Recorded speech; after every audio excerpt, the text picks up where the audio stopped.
चलेगा बच्चों, एक बार फिर से आप लोगों का हार्दिक स्वागत है। जैसा कि एक हमारी सीरीज देखिएगा अलग अलग चल रही है। जैसे एक सीरीज में शासक जो इम्पोर्टेंट है वो भी लेके आ रहा हूँ आपके सामने, क्योंकि वो भी बहुत इंपॉर्टेंट है ना।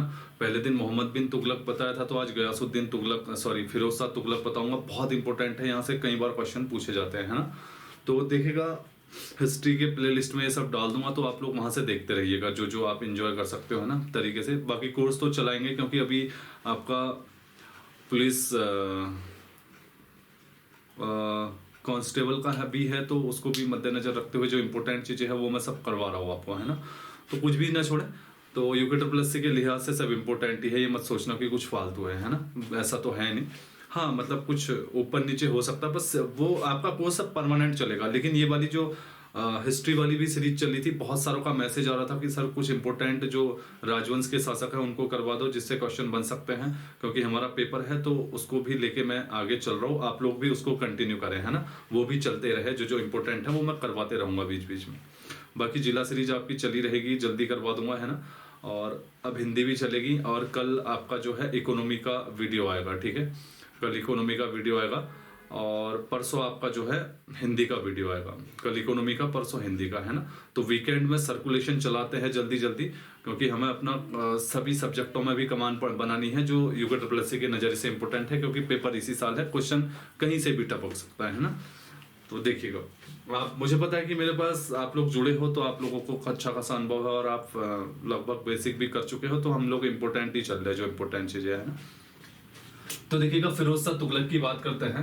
आपने देखा होगा कि जैसे ही अभी मोहम्मद बिन तुगलक, लास्ट वीडियो था वो मोहम्मद बिन तुगलक जो है थट्टा में, ठीक है, 1351 में मरा। तो थट्टा में 1351 में मरने के बाद क्या हुआ कि ये जो व्यक्ति है, ठीक है, फिरोज शाह तुगलक, अब जैसे ही मरा तो ये जो था हिंदू माता से उत्पन्न था। इसकी माँ का नाम बीबी जैला था, बीबी जैला, ठीक है। माँ का नाम, माँ हिंदू थी, और पिता का नाम रज्जाब था। पिता का नाम क्या था? रज्जाब। जो रज्जाब था वो गयासुद्दीन तुगलक का भाई था। गयासुद्दीन तुगलक का क्या था? रज्जाब भाई था, समझ में है ना। और गयासुद्दीन का बेटा कौन था? MBT, मोहम्मद बिन तुगलक। और गयासुद्दीन का भाई रज्जाब, रज्जाब का बेटा कौन था? फिरोज शाह तुगलक। तो ये दोनों चचेरे भाई थे, मोहम्मद बिन तुगलक और फिरोज शाह तुगलक, ठीक है। और इसकी माता जो थी हिंदू थी। तो जैसे ही ये बेचारा क्या कहते हैं गद्दी में बैठा, तो इसके लिए एक समस्या खड़ी हो गई सबसे बड़ी, कि इसको दिखेगा, क्योंकि हिंदू माता से उत्पन्न था ये, तो इसके सामने एक बड़ी समस्या खड़ी हो गई कि अब मैं कैसे, क्योंकि इस टाइम पे देखिएगा जो दिल्ली सल्तनत थी, जैसे ही मोहम्मद बिन तुगलक बनता है तो अमीर वर्ग, ठीक है, अमीर वर्ग और जो उलेमा वर्ग होता है, अमीर वर्ग और जो उलेमा वर्ग होता है, इसका वर्चस्व बढ़ जाता है। और अमीर वर्ग और जो उलेमा वर्ग होता है दिल्ली सल्तनत में, वो इस्लाम को ही प्रमोट करता है ज्यादा से ज्यादा, समझ में आया ना। तो यहाँ पे इसकी एक कमी निकल जाती है कि ये बीबी जैला से उत्पन्न होता है और ये हिंदू माँ का लड़का होता है। तो यहाँ पे इसके मन में भी शक हो जाता है यार, कि कहीं ना कहीं ये लोग, हो सकता है कि इन फ्यूचर में मुझे मतलब डिसअपॉइंट कर दे, मुझे गद्दी से उतार सकते हैं। तो इसके लिए कुछ नीतियां अपनाता है, कुछ नीतियों को लागू करता है, जिससे ये अमीर वर्ग और उलेमा वर्ग में क्या करता है? विश्वास को फिर से जीवित करता है, समझ में आया ना। ये उलेमा वर्ग और अमीर वर्ग में विश्वास जगाने के लिए कि मैं, ठीक है, हिंदू माँ से उत्पन्न हूं तो कोई नहीं, लेकिन मैं आप लोगों का, जो आप लोगों की मेन है क्या, मतलब एक प्रकार से कह सकते हो कि इस्लाम राष्ट्र बनाने की, इस्लाम को मतलब सख्ताई से फॉलो करने की, वो मैं करूंगा। उसके लिए देखो पहला स्टेप मैं क्या उठा रहा हूं, ठीक है। पहला ये क्या करता है बच्चों, हिंदुओं को जिम्मी नाम देता है, समझ में आ रहा है, हिंदुओं को जिम्मी नाम देता है। और एक कर होता है जिसका नाम होता है जजिया कर। एक कर होता है जजिया कर। सबसे पहले जो स्टेप करता है, इन पे जो इसमें इनमें भरोसा जलवाता है। तो जो जजिया कर होता है, आपने देखा होगा हिंदुओं पर लगता है, गैर मुस्लिमों पर लगने वाला कर है, गैर मुस्लिमों पर लगने वाला कर होता है। सबसे पहले 712 में ये सिंध प्रांत में, सबसे पहले 712 में ये सिंध प्रांत में मोहम्मद बिन कासिम MBK लगा चुका होता है। जो सबसे पहले भारत में इस्लामिक अटैक होता है यही होता है 712 में सिंध प्रांत में। और ये मोहम्मद बिन कासिम होता है, ये होता है अरबी। तो भारत में सबसे पहले जो मुस्लिम आक्रमण हुआ वो हुआ अरबों का। ये क्वेश्चन बहुत इंपॉर्टेंट है, याद रखिएगा। भारत में सबसे पहले जो मुस्लिम आक्रमण हुआ वो अरबों का हुआ, फिर तुर्कों का हुआ। तुर्क मोहम्मद ग्वारी था, याद रखिएगा, समझ में आया ना। तो 712 में जो मोहम्मद बिन कासिम ने अटैक किया वो अरब था। तो क्वेश्चन कई बार बन जाता है कि भारत में आक्रमण करने वाले प्रथम जो इस्लामिक थे वो कौन थे? अरब, दूसरे तुर्क, ठीक है। तो इसने 712 में सिंध के आसपास में जजिया कर लगाया। अब जिस टाइम पे मोहम्मद बिन कासिम ने सिंध और उसके आसपास में जजिया कर लगाया, तो आगे भी जो शासकों ने इस जजिया कर का अनुसरण किया। तो इन लोगों ने क्या किया बच्चों, देखिएगा, ठीक है, एक मिनट। इन लोगों ने क्या किया, इस कर को हिंदुओं पे तो लगाया, लेकिन मेनली ये क्षत्रियों पर लगाया था, है ना। मेनली किस पे लगाया था? क्षत्रियों पर लगाया था, मतलब जो राजपूत होते हैं उन पे लगाया था। जो फिरोज शाह तुगलक होता है वो दिल्ली सल्तनत का इतिहास का पहला ऐसा शासक होता है जो इस कर को क्या होता है, ब्राह्मणों पे भी लगा देता है। याद रखिएगा, ये क्वेश्चन पूछा जाता है, जजिया कर को ब्राह्मणों पर किसने आरोपित किया? तो मोहम्मद फिरोज शाह तुगलक। क्यों किया? क्योंकि उलेमा और अमीर वर्ग का समर्थन प्राप्त करने के लिए। समझ में आना, इन पे लगाया, समझ में आना। दूसरा इस व्यक्ति ने क्या किया, आपने मजार सुना होगा, याद रखिएगा, ये कई बार क्वेश्चन आता है। मजार पर महिलाओं के जाने पर पाबंदी लगा दी, जाने पर पाबंदी लगा दी। ये बहुत इंपॉर्टेंट है, याद रखिएगा। मजार पर महिलाओं के जाने पर इसने क्या कर दिया, पाबंदी लगा दी। किस व्यक्ति ने? फिरोज शाह तुगलक ने। अगला स्टेप क्या करता है, देखिएगा, इन दोनों के बाद जो अगला स्टेप होता है इसका, ये जगन्नाथ उड़ीसा में है ना, जगन्नाथ पुरी में अटैक करता है। अगला स्टेप जगन्नाथ पुरी में अटैक करता है। यहां अटैक करने से जो जगन्नाथ पुरी के मंदिर होते हैं उसके अंदर जो मूर्तियां होती है, क्योंकि उड़ीसा जो है आपने देखा होगा यहाँ पे ऐसे तटीय क्षेत्र है, तो ये भारत के 9 जो समुद्री तटीय राज्य है उसमें से एक है उड़ीसा। यहाँ पे चांदीपुर द्वीप है ना, इसके बाद व्हीलर द्वीप है जिसका वर्तमान नाम कलाम द्वीप कर दिया है। ये सब उड़ीसा के आसपास ही में है ना। यहाँ पे पारादीप एक बंदरगाह है उड़ीसा में, आपने देखा होगा, है ना। तो यहीं पे आपने देखा होगा कि समुद्र तट है, तो जगन्नाथपुरी एग्जैक्ट समुद्र से लगा हुआ जो है एरिया है। तो यहीं पे अटैक करता है और यहाँ की मूर्तियां क्या करता है, समुद्र में फिकवा देता है। और ज्यादातर ये क्या करता है, अपने टाइम पे हिंदू मंदिरों को नष्ट करता है, हिंदू मंदिरों को नष्ट करता है। ऐसे आपने हो सकता नहीं पढ़ा हो, पर पढ़ लो, इनको बहुत इंपॉर्टेंट है। हिंदू मंदिरों को क्या करता है, नष्ट करता है। तो इस प्रकार से ये उलेमा और जो है अमीर वर्ग का समर्थन प्राप्त करता है और सिद्ध कर देता है कि मैं हिंदू मां से उत्पन्न जरूर हूं, लेकिन मैं उलेमा और जो अमीर वर्ग है उनकी जो सोच है, मतलब ठीक है, उनने जो सोचा है जिस तरीके से शासन प्रशासन चलाने का, कट्टर इस्लामिक जो सिद्धांत है उसको लागू करने का, उसको मैं फॉलो करूंगा। उसके लिए उसने क्या किया, ये सारे स्टेप किए। समझ में आना, बहुत इंपॉर्टेंट स्टेप है। अब देखिएगा बच्चों, इसको सल्तनत काल का जय सिंह बोला जाता है। समझ में आना, ये क्वेश्चन बहुत इंपॉर्टेंट है। सल्तनत काल का जय सिंह, सल्तनत काल का जय सिंह इसे बोला जाता है। समझ में आना, सल्तनत काल का जय सिंह। क्योंकि जो जय सिंह था बच्चों, शासक था, ये भवन निर्माण के लिए जाना जाता था। आपने नक्षत्र वेधशाला सुनी होगी, जो दिल्ली में जंतर मंतर है, एग्जैक्ट में वो नक्षत्र वेधशाला है। तो जंतर मंतर सिर्फ दिल्ली में नहीं, आपका इलाहाबाद में भी है, आई थिंक 4 जगह है। समझ में आना, उसमें से जो है जय सिंह ने भी एक नक्षत्र वेधशाला बनाई और इसने बहुत सारे भवनों का निर्माण करवाया। तो उसी प्रकार से दिल्ली सल्तनत में फिरोज शाह तुगलक ने भी बहुत सारे क्या किया, नगरों और भवनों का निर्माण किया।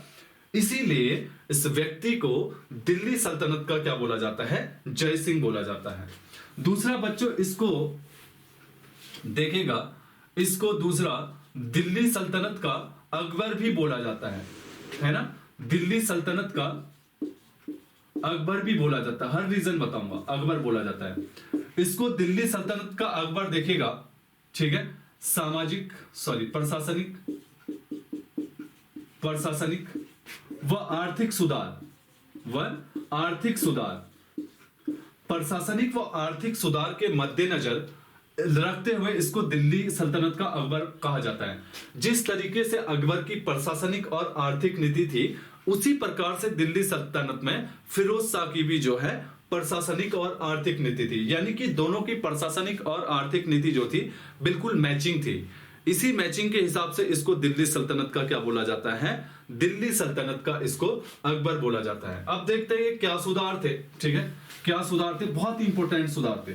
सबसे पहले ये क्या करता है, दीवान ए खैरात विभाग की स्थापना करता है, बहुत इंपॉर्टेंट है, दीवान ए खैरात विभाग। आपसे पूछा जाएगा कि दीवान ए खैरात विभाग का संबंध किससे है, तो दीवान ए खैरात विभाग का संबंध दान विभाग से है। इस विभाग के माध्यम से जो महिलाएं और बच्चे थे, जो अनाथ महिलाएं और बच्चे थे खासकर, ठीक है, अनाथ और जो बच्चे थे उनके लिए क्या करना, मदद देता था दीवान ए खैरात विभाग से। समझ में आया ना, तो इसे दान विभाग भी कहा जा सकता है।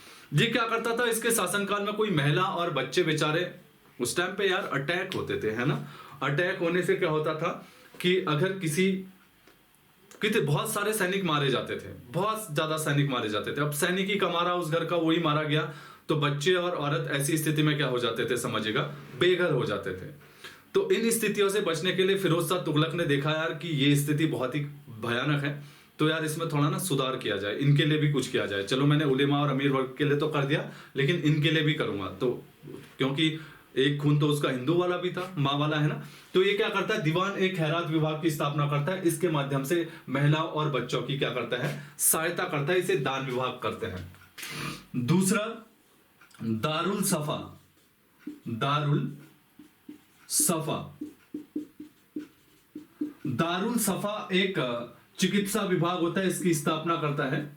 समझ में आना, दारुल सफा जो है चिकित्सा विभाग होता है। क्वेश्चन आएगा कि फिरोज शाह तुगलक के टाइम पे स्थापित दारुल ए सफा क्या था, चिकित्सा विभाग था।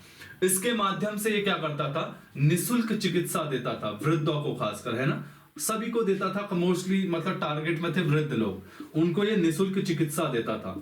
तो अब देख रहे हो एक प्रकार से कितने अच्छे सामाजिक कार्य कर रहा है। तो मैं ये दिखाने की कोशिश कर रहा हूं कि इनके माध्यम से जो है इस व्यक्ति की तुलना अकबर से की जाती है। तीसरे, इसने अपने मतलब शासनकाल में दीवान ए बंदगाह, क्या, दीवान ए बंदगाह विभाग की स्थापना की। जो दीवान ए बंदगाह विभाग था बच्चों, ये था दास विभाग, ठीक है, ये था दास विभाग। तो दीवान ए बंदगाह दास विभाग था, इसके अंतर्गत देखेगा वही स्थिति। अब आपने किसी दूसरे राज्य में अटैक किया, वहां अटैक करने से क्या हो गया, वहां का जो शासक था, समझ में आना, वहां आपने अटैक किया, वहां का जो राजा था उसको आपने मार दिया, उसको तो मार दिया यार, अब वो जो एरिया था वो क्या हो गया, नेतृत्व विहीन हो गया। अब आप वहां पे शासन करोगे या वहां को लोगों के दिल्ली की ओर ले आओगे, समझ में आना। ऐसे में आप उनसे कुछ भी करा सकते हो, दास प्रथा करवा सकते हो, है ना। तो दास प्रथा के बाद आदमी का कोई वैल्यू ही नहीं रहती थी। आज तो देखो यार, हमारे पास मौलिक अधिकार है, सब चीज है, तो हमें कोई दास नहीं बना सकता है। वो अलग चीज है कि कोई दबाव से अपडेट ना हो, उसकी वजह से हो सकता है कोई मजबूरी के कारण बने, लेकिन आज के टाइम पे, मौलिक अधिकारों के टाइम पे, 21वीं शताब्दी में याद रखिएगा, कोई भी किसी को दास नहीं बना सकता है। उस टाइम पे मौलिक अधिकार नहीं थे, तो कोई भी किसी को अगर आक्रमण कर रहा है, वहां पे राजा मार दिया था, तो वो सब दास हो जाते थे। तो इसने कहा यार इन दासों की स्थिति भी बेकार है, तो इसके लिए एक दास विभाग का गठन करो जिनसे इन बेचारों का भी अच्छा माहौल बन सके। तो इसने दीवान ए बंदगाह यानी दास विभाग की स्थापना की। और बताया जाता कि भारतीय इतिहास में सबसे ज्यादा दास फिरोज शाह तुगलक के ही शासनकाल में थे। 1,80,000 जो है इसके शासनकाल में दीवान ए बंदगाह जो दास विभाग था, इसमें दासों की संख्या हो गई थी। आ रहा समझ में। तो इसीलिए बच्चों जिसको दिल्ली सल्तनत का क्या बोला जाता है, अकबर बोला जाता है, इन्हीं सुधारों के कारण, है ना।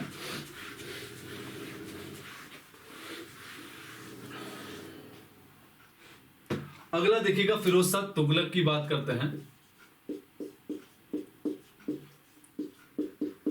देखिए आपका बच्चों क्वेश्चन है, दिल्ली सल्तनत में नहरों का निर्माण करने वाला शासक वो है गयासुद्दीन तुगलक। समझ में आया, मैंने पहले ही बताया था कि दिल्ली सल्तनत में जो है सिंचाई नहरों का निर्माण करने वाला शासक गयासुद्दीन तुगलक होता है। लेकिन दिल्ली सल्तनत में नहरों का जाल बिछाने वाला शासक, क्वेश्चन डिफरेंट है ना। दिल्ली सल्तनत में नहरों का निर्माण करने वाला शासक आपका गयासुद्दीन तुगलक है, लेकिन दिल्ली सल्तनत में नहरों का जाल बिछाने वाला व्यक्ति जो है वो है फिरोज शाह तुगलक। जाल मतलब बहुत बड़े पैमाने पे नहरों का निर्माण करता है। जब ये नहरों का निर्माण करता है तो तो नहरों के निर्माण के लिए क्या करता है, एक अलग से विभाग बनाता है जिसका नाम होता है लोक निर्माण विभाग। जिसका नाम क्या होता है, लोक निर्माण विभाग। समझ में आया ना, लोक निर्माण विभाग, जिसे आज आप PWD बोलते हैं, इसकी स्थापना। इससे पहले सार्वजनिक वितरण प्रणाली, मैं आपको बता चुका हूं, सार्वजनिक वितरण प्रणाली को लागू करने वाला पहला जो शासक था भारत में, समझ में आया ना, वो कौन था बताइएगा, अलाउद्दीन खिलजी। अलाउद्दीन खिलजी पहला शासक था। ये सार्वजनिक वितरण प्रणाली यानी कि PDS, पब्लिक डिस्ट्रीब्यूट सिस्टम को लागू करता है, जो आज आपके कंट्रोल के माध्यम से सरकार देती है, जो सस्ता गल्ला विक्रेता की दुकान होती है ना, इन दोनों में कंफ्यूज मत होना। ये PDS की स्थापना करता है, ये लोक निर्माण विभाग की स्थापना करता है। इसको लोक निर्माण विभाग की स्थापना करने के कारण क्या है कि ये बंदा जो है बहुत बड़ी मात्रा में जो है अपने शासनकाल में जो है नहरों का निर्माण कर देता है। इसलिए इसने क्या किया, लोक निर्माण विभाग की स्थापना की और उसके माध्यम से नहरों का निर्माण किया। अभी तक ज्ञात इसकी 5 जो नहरें हैं अलग अलग नदियों में, जिसमें सबसे इंपॉर्टेंट है यमुना नदी पर, समझ में ना, यमुना नदी पर लगभग 128 मील का, सतलज नदी पर लगभग 90 से 95 मील का, सतलज नदी पर, है ना। इसके अलावा यमुना नदी पर और आगरा को करवा दिया।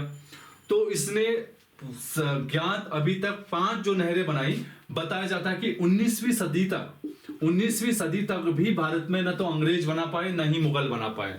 जो फिरोज शाह तुगलक ने 5 नहरों का निर्माण किया था, किसी ने नहीं बना पाए 19 सदी में ज्ञान।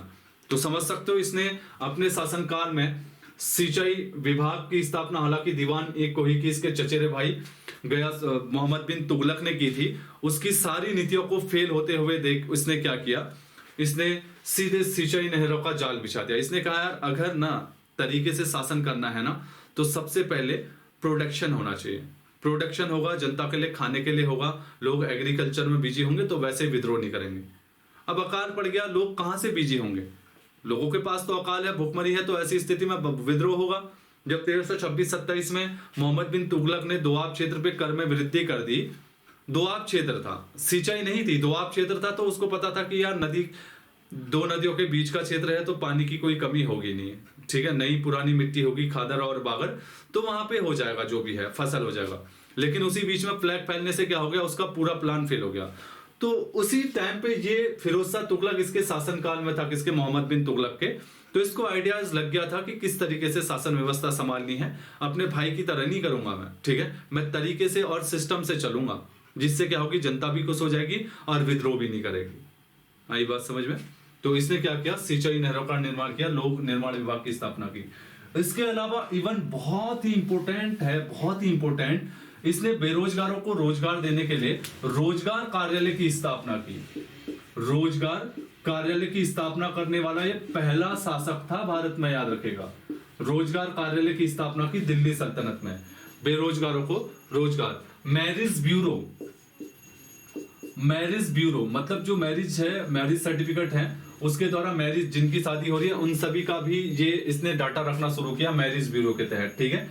लोक निर्माण विभाग, रोजगार कार्यालय, मैरिज ब्यूरो, दीवान बंदगाह, दीवान ए खैरात और आपका कौन सा, दार उल सफा। ये बहुत ही इंपॉर्टेंट विभाग है जिनके माध्यम से इसकी तुलना जो है अकबर से की जाती है। इन्हीं 5-6 विभागों के कारण इसकी तुलना जो है इस व्यक्ति की किससे की जाती है, अकबर से की जाती है। तो इसीलिए दिल्ली सल्तनत में ये शासक भी जो है काफी इंपॉर्टेंट बन जाता है कि आयोग आपसे इससे क्वेश्चन पूछ सकता है। आरओ में देख सकते हो इससे क्वेश्चन, है ना।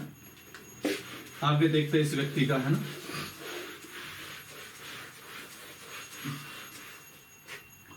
आगे चल के बच्चों इस व्यक्ति ने क्या कर दिया, 2-3 चीजें कर दी, समझ में ना। सबसे पहले इसने क्या कर दिया, सैनिक व अमीरों का पद, सैनिक व अमीरों का पद वंशानुगत कर दिया। दिल्ली सल्तनत में सैनिक और अमीरों का पद वंशानुगत करने वाला शासक कौन था, फिरोज शाह तुगलक था। आई बात समझ में। यही व्यक्ति था जिसने पहली बार दिल्ली सल्तनत में क्या किया, जो सैनिक थे और अमीर वर्ग था उनकी जो पद है वो क्या कर दे, वंशानुगत कर दे। समझ में आया ना। अब देखिएगा वंशानुगत में क्या हो गया। इससे पहले जितने भी शासकों ने थे उन्होंने योग्यता के आधार पर, योग्यता को पैमाना लिया था सैनिक और अमीरों की नियुक्ति के लिए। तो आज भी देख रहे हो आईएएस आईपीएस में जो भी है हमारे यूके ट्रिपल में, हालांकि जैसा भी है, लेकिन फिलहाल जो है योग्यता को ही वैल्यू दी जाती है। जो अच्छा करेगा, जो अच्छा पढ़ेगा, उसका ही सिलेक्शन होगा। वही मैं बार बार आप लोगों से कहता हूं, है ना। तो अच्छा पढ़े, अच्छा सिलेक्शन होगा तो जरूर डेफिनेटली आपका सिलेक्शन होगा। तो देखिएगा, इसने योग्यता को छोड़ के वंशानुगत कर दिया। अब वंशानुगत में क्या हो गया, मेरे चचा है तो मेरा लगना तय है, समझ में ना, मेरा भाई है तो मेरा लगना तय है, मेरे मौसा जी है तो मेरा लगना तय है। तो इससे क्या हो गया, एक मतलब आलसपना आ गया। अब सुबह सैनिकों आपकी परेड हो रही है, समझ में ना, आपके पापा कैप्टन बने पड़े हैं, उनने कहा उठो सबसे, आप नहीं उठे, बिल्कुल आलसी से सोए हो, क्या फर्क पड़ रहा, पापा ही तो आएंगे उठाने, क्योंकि वंशानुगत कर दिया है, समझ में ना। उसके बाद आपका बेटा बना, आप कैप्टन बन गए, वंशानुगत कर दिया ना, आप, आपके बाद आपका बेटा, आपके उसके बाद उसका बेटा, समझ में ना, चाचा का लड़का, सब आपस में ही रिश्तेदार हैं। अगर आप नहीं भी उठते हो सुबह, युद्ध में नहीं भी जाते हो, तो कैप्टन आपके पिताजी है, बात रफा दफा हो जाएगी, समझ में ना। इससे क्या हो गया, याद रखिएगा, मेन समय भी ये बहुत इंपॉर्टेंट है, जब इसने वंशानुगत कर दिया तो यहां से दिल्ली सल्तनत का धीरे धीरे पतन होना शुरू हो गया। और दिल्ली सल्तनत में धीरे धीरे क्या हो गया, भ्रष्टाचार जो है चरम सीमा पर, भ्रष्टाचार फैलना शुरू हो गया धीरे धीरे। इससे पहले अलाउद्दीन खिलजी है जिसने भ्रष्टाचार कम करने के लिए बाजार नियंत्रण प्रणाली लाया था। उसके माध्यम से अगर कोई व्यक्ति सैनिकों को कम वेतन देगा, तो सबसे पहले अलाउद्दीन खिलजी ने सैनिकों को नगद वेतन देना शुरू किया था, समझ में ना, नगद वेतन शुरू करना दिया था। मोहम्मद बिन तुगलक में मैं बता चुका था कि जब खरासिल अभियान में गया हुआ था तो उसने सैनिकों को 1 साल का नगद वेतन एडवांस में दिया हुआ था। एडवांस दे रहे बंदे, ऐसे ऐसे लोग भी हैं, समझ में ना, वो भी कहीं ना कहीं वो था, तो वो भी फिर भी समझ जाता। लेकिन इस व्यक्ति ने जो सैनिक और अमीरों का पद वंशानुगत कर दिया ना, तो यहां से दिल्ली सल्तनत का पतन होना धीरे धीरे शुरू हुआ। और यहीं से भ्रष्टाचार की जो है नींव बहुत पक्की हो गई दिल्ली सल्तनत में, समझ में ना। इसने क्या कर दिया, इक्तेदारी जो इक्तेदारी थी उसको भी वंशानुगत कर दिया। इससे पहले इक्तेदारी व्यवस्था लेके आया कौन, बताइएगा। इक्तेदारी व्यवस्था लेके आया आपका इल्तुतमिश। इल्तुतमिश सबसे पहले दिल्ली सल्तनत में इक्ता या इक्तेदारी व्यवस्था लेके आता है। इक्ता व्यवस्था लेके आता है। इक्ते व्यवस्था के अंतर्गत क्या होता था, जो सैनिक होते थे उनको नगद वेतन न देके भूमि का कुछ हिस्सा दे दिया जाता था, भूमि का कुछ हिस्सा दिया जाता था, उसको इक्ता व्यवस्था कहते थे। और जो भूमि ग्रहण करते थे उसे इक्तादार कहते थे, समझ में ना, उन्हें क्या बोलते थे, इक्तादार बोलते थे। तो इस टाइम पे योग्यता के आधार पे होता था, जो सैनिक अच्छा होगा, जो योद्धा होगा, उसको इक्तादार के तहत भूमि दी जाएगी। अब इसने क्या कर दिया, इक्तेदारी को भी वंशानुगत कर दिया। अब यहाँ पे भी चाचा भतीजे ही होंगे, उन्हीं के आसपास में जमीन बिकेगी, सब चीज होगी। तो टोटली मिला के इस व्यक्ति ने क्या किया, दिल्ली जो सल्तनत बनी थी उसकी नींव हिला दी। हालांकि काम अच्छे किए, सभी काम अच्छे किए, लेकिन कुछ ये 2-3 स्टेप ऐसे ले लिए जिससे दिल्ली सल्तनत धीरे धीरे क्या हो गई, खोखली होनी शुरू हुई। ठीक है, लिख लीजिएगा।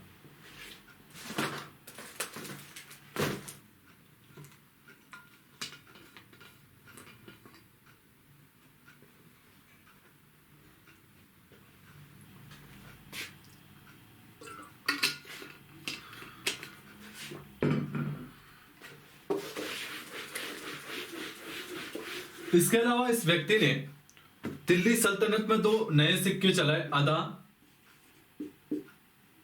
व बिक। ये जीतल के थे, लिख लीजिएगा, अदा और बिक। क्वेश्चन आ सकता है कि अदा और बिक नामक सिक्के दिल्ली सल्तनत में किसने चलाए थे, तो फिरोज शाह तुगलक ने, ठीक है, इसी व्यक्ति ने चलाए थे। इसके अलावा इसने 4 कर और लगा दे, खरास, ये मुस्लिमों पर लगता था। इसके अलावा खुम्स, लूट का कर था। जजिया, ये गैर मुस्लिमों पर लगता था। काफिर भी कह सकते हो, हिंदू भी कह सकते हो, जो भी होंगे, समझ में आया ना, लिख लीजिएगा।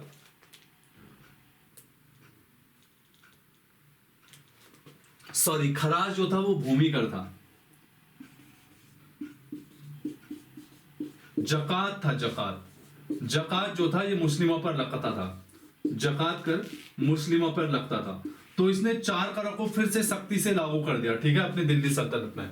कौन सा खरास भूमि पर लगता था, खुम्स जो लूट का कर था, जजिया कर गैर मुस्लिमों पर लगता था, और कोष्टक में लिख सकते हो कि ब्राह्मणों पर लगाने वाला पहला शासक, जकात जो मुस्लिमों पर लगता था। कंटिन्यू कर दे, ठीक है, और परमानेंट लेना शुरू कर दिया। और अधा और बिक नामक इसने जो है 2 सिक्के चलाए थे।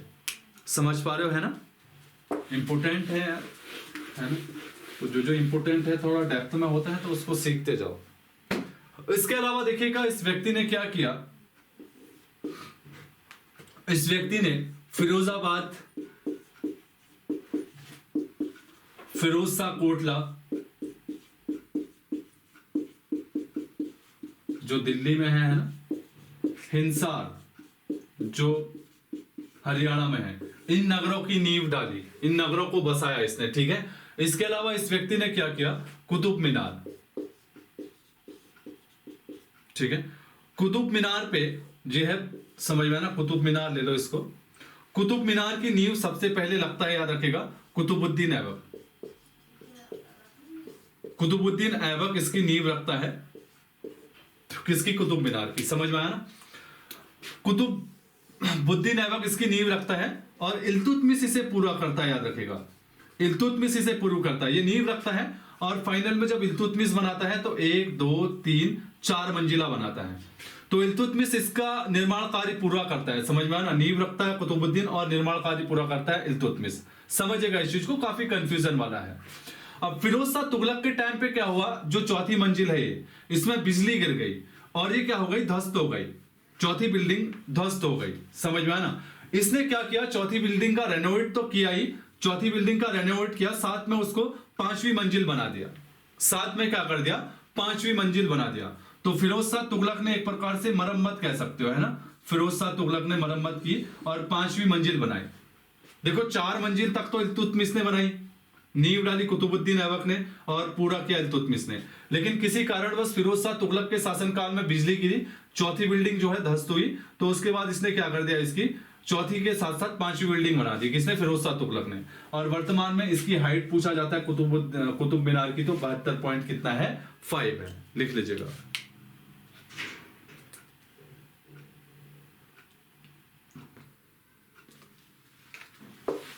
फुतूहत ए फिरोज शाही, फुतूहत ए फिरोज शाही, ये बहुत इंपॉर्टेंट है।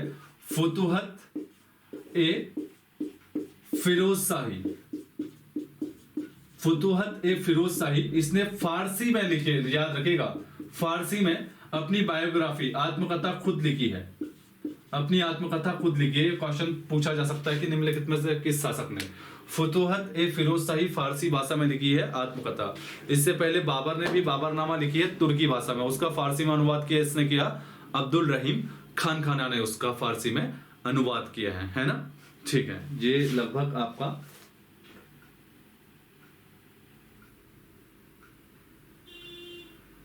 हाँ। और दिल्ली सल्तनत का ये पहला ऐसा शासक होता है, देखिएगा, दिल्ली सल्तनत का ये पहला ऐसा शासक होता है जो सिक्कों में अपने नाम के साथ साथ खलीफा का भी नाम अंकित करवाता है। साथ में एक नाम होता है फतेह खां, साथ में फतेह खां और खलीफा का जो है अपने सिक्के में अपने नाम के साथ साथ खलीफा और फतेह खां के नाम भी इसने चलवाई। ये पहला शासक था दिल्ली सल्तनत का। आई बात समझ में? तो ये इंपोर्टेंट शासक था, मैंने आपको बता दिया है। उम्मीद करता हूं कि आप लोग पसंद करेंगे, है ना? जो जनवन क्राउड मेरे से जुड़ा है, इंपोर्टेंट ही करवाऊंगा, शायद ये इंपोर्टेंट कंटेंट है तो इनको लेके चले। और ये काफी जो है इंपोर्टेंट है, यहां से क्वेश्चन बनेगा, देख लीजिएगा, है ना? कुछ ना कुछ बन सकता है जो आपको अपडेट ना हो, शायद मैंने हो सकता है कि आपको अपडेट कर दिया हो। काफी इंपोर्टेंट है, कहीं भी किसी से क्वेश्चन बन सकता है। तो बाकी देखिएगा, जैसा कि मैं आप लोगों से बार बार कहते आया हूं कि पढ़िएगा, है ना? अपने आप को आगे बढ़ाइएगा। आप लोग कंटिन्यू मुझे देखते हो, मैं आता हूँ आप लोगों के लिए, है ना? तो काम भी बहुत है और अब कुछ नहीं बता सकता हूँ, है ना? तो कुछ चीजें आप लोगों के जो है मैं जल्दी ही सॉल्व कर दूंगा। मैं समझ रहा हूँ सब चीजों को, टेंशन ना लें, है ना? थोड़ा मैं लगा हूँ अपने कामों में, तो कुछ जल्दी ही कुछ अनाउंस करते हैं, है ना? तो आपकी क्लास कंटिन्यू चलेगी। कल आपकी इकोनॉमी की क्लास आएगी, योजनाओं को लेके आगे, पंचवर्षीय योजना को आगे बढ़ाते हैं। फिर जल्दी जल्दी आपका इकोनॉमी भी खत्म करना है और जिला सीरीज भी, है ना। तो वो 2 प्रायिकता में रखते हैं। और सैटरडे देखते हैं, सैटरडे कुछ नया करने की कोशिश करते हैं इस बार, है ना। देखते हैं, कोशिश तो जारी है कि कुछ नया करें। अब ये है कि एक लक्ष्य बनाना है मुझे भी कि कंफर्म करना आप लोगों के लिए, है ना। तो बाकी पढ़ें, मेहनत करें और आगे बढ़े, है ना। तो देख रहे हो कि मतलब एक मैं आपको पूरा वही कंटेंट दे रहा हूँ जो बिल्कुल एज इट इज ऑफलाइन में मतलब बहुत ही डेप्थ में मिलता है आपको, पेड कोर्स में ही ऐसा मिलेगा, है ना। बाकी मुझे पढ़ाना है, आपसे करना है, मैं वन लाइनर ये वो मुझे पता है क्या हल्का फुल्का भी पढ़ा के आपका माहौल क्रिएट कर सकता हूँ, लेकिन नहीं, मुझे पता है कि बाग की खाल खींचनी है। इसके अलावा मैं जो जो पढ़ाते जा रहा हूँ, है ना, मैंने आपसे घटना चक्र पूर्वालोकन के लिए कह रखा है, जीएस के लिए, उसको जल्दी जल्दी से कवर करें। हिंदी मैंने आपको बता रखा है, एनसीईआरटी का प्रिपरेशन जरूर करें। और जो आपका सिलेबस में जो 23 राइटर दिए हैं उसमें सबसे ज़्यादा फोकस करें जो उत्तराखंड के राइटर हैं, मैं पहले बता चुका हूँ। पत्रकारिता भी देख ले, जनसंचार भी देख ले, है ना। और हिंदी तो देखे एक पुरानी वाली तो बेल्ट देखे जो मैंने करवा रखी है प्लेलिस्ट, उसको देखे, नई वाली चल ही रही है ना, तो पुरानी भी देख लीजिएगा। जिनको टेंशन हो रही है पुरानी वाली प्लेलिस्ट देखो यार, बहुत इंजॉय करोगे, क्योंकि वीडियो और कलर के में बहुत सारे बच्चों का वहां से बेनिफिट हुआ, मैं आपको बता रहा हूँ। उत्तराखंड की प्लेलिस्ट जो हमने बनाई है जितनी भी है उससे भी बहुत फायदा हुआ है। इवन पोल साइंस की जो प्लेलिस्ट है उससे एक क्वेश्चन बाहर नहीं है हमारे, उससे बहुत ही रेयर कंडीशन होंगी, है ना। तो कुछ हमने कवर कर दिया है, हम जीएस का बाकी चला रहे हैं, जितना जीएस कवर होने की कोशिश है मेरी कि हर सेक्टर से आपको डेली ना कुछ मिलता रहे, जिससे आपका मनोबल ना गिरे, है ना। क्योंकि पेपर अगर जल्दी हो जाएगा तो देखिएगा इतने डीप में मैं पढ़ा रहा हूँ तो इतने डेप्थ में आपका हो नहीं पाएगा। या तो मैं हवा में पढ़ाना शुरू कर दूं, है ना, या तो हवा में पढ़ाओ, हवा में मतलब फटाफट से वही, मतलब वो मजा नहीं आता यार। फिर आप कल के दिन में क्वेश्चन नहीं आएंगे, कल के दिन में यही आपका आरओ में भी काम आना है, समझ में है ना। कल के दिन में यही आपका आरओ में काम आना है। जो फर्स्ट से फॉलो कर रहा है ना वो लास्ट तक करे यार, जब तक आपका नहीं होगा, मैं गारंटी दे रहा हूँ आपका कुछ ना कुछ अच्छा जरूर होगा। बस ये मैंने पढ़ा दिया, अब आप लोग प्रैक्टिस करें, प्रैक्टिस पेपर दें, ज्यादा से ज्यादा प्रैक्टिस पेपर दें। जहां पे गलती हो रही है, जहां पे मिस्टेक हो रही है, आप लोग बता दें। एक दिन में आपको क्या कहते हैं उस मिस्टेक और उस प्रॉब्लम के बारे में ज्यादा जिस चीज में आ रही होगी तो मैं एक दिन उसी पे वीडियो संबोधित करूंगा। मोटिवेशन वीडियो देखिएगा, मैं जल्दी लाऊंगा, आप टेंशन ना लें। आप लोग उसकी बार बार बात कर रहे हैं, अभी फिलहाल हम लोग जो है पढ़ाई पे चर्चा करते हैं ना, कंटिन्यू जो है जितना भी कोर्स खींचते हैं, जो भी हर लेक्चर इंपॉर्टेंट है, जो भी मैं क्रिएट करता हूँ, ठीक है, उसको बनाए रखे, उस लेक्चर का जो भी कंटेंट है उसे लिख ले, ठीक है। पढ़े, डेली रिवीजन करे, रिवीजन ना छोड़े, मैंने बार बार कह रखा आपको हर डेली रिवीजन करना है, हफ्ते में फिर हफ्ते का रिवीजन करना है, और महीने में जितने 4 हफ्तों में पढ़ रखा है उन सब का रिवीजन करना है, जो भी आपने कर रखा है। तो रिवीजन बहुत इंपॉर्टेंट है, उसमें क्या होता है कि दिमाग में चीजें लंबे टाइम तक स्टोर रहती है ना। अब मैं भी पढ़ा रहा हूँ, मैं भी आपको इतनी चीज करवा रहा हूँ, एक बार पढ़ दिया छोड़ दिया तो नहीं होता है ना, मुझे भी रिवीजन करना पड़ता है। तो रिवीजन करके ही चीजें बार बार जो है दिमाग में एग्जैक्ट में आ जाती है। अब मैं कंटिन्यू सुबह ऑफलाइन बैच पढ़ा रहा हूँ, शाम को आपको पढ़ा रहा हूँ, तो अब मुझे ज़्यादा वो करने की जरूरत नहीं होती है, सीधे आ जाता है, क्योंकि अब फोकस हो गया ना, लक्ष्य हो गया कि करना ही है भाई, है ना। तो दिमाग में चीज़ें आ भी जाती है, तो वही लक्ष्य बनाए कि करना ही करना है। तो चलिएगा, शुभ रात्रि आप लोगों को, उम्मीद करता हूँ, आशा करता हूँ कि आप लोग पसंद जरूर करेंगे, है ना। मतलब कम भी करो यार, मुझे कोई टेंशन नहीं है, मैं परमानेंट आ रहा हूँ, वरना मैं त्याग देता, ऐसा कोई नहीं आता, समझ में ना। डेली आ रहा हूँ, परमानेंट आ रहा हूँ, और आप लोगों के लिए ही आ रहा हूँ कि आप लोगों का कुछ ना कुछ हो। रेगुलर क्लास ऑफलाइन बोल्ड में आके दे रहा हूँ, और आप भी देख रहे हो। एक प्रकार से आप लोग ये जरूर लेना कि मैं आप लोगों के लिए जरूर कर रहा हूँ, ठीक है। तो आप लोग भी थोड़ा सपोर्ट करें, तो रिविजन करें, जो आपका फालतू टाइम है उसको बर्बाद ना करें, अपने लिए बैलेंस करें, है ना। और इस साल पेपर ज्यादा है, तो इस साल जो भी अपने लिए प्लान कर रखे हैं, सभी प्लानों को कैंसिल करते हुए सीधे एक प्लान करें कि मुझे ये किताबें, ये कोर्स, ये सिलेबस हिट करना है बस इस सीजन में, किसी भी हाल में। समझ में आया ना। बाकी हम लोग एक दिन बढ़िया से मुलाकात करते हैं, आपको बढ़िया से डिस्कशन में बताऊंगा कि कैसे करना है, क्या करना है ना। तब तक के लिए शुभ रात्रि, आगे बढ़े। मैं यही चाहता हूँ कि आप लोगों का सिलेक्शन हो, और कल के दिन में कहीं ना कहीं किसी न किसी विभाग में जरूर दिखे कि सर हम आपके यूट्यूब से निकले हुए हैं। चलिएगा, सभी लोगों का एक बार फिर से शुभ रात्रि, है ना। चलिए।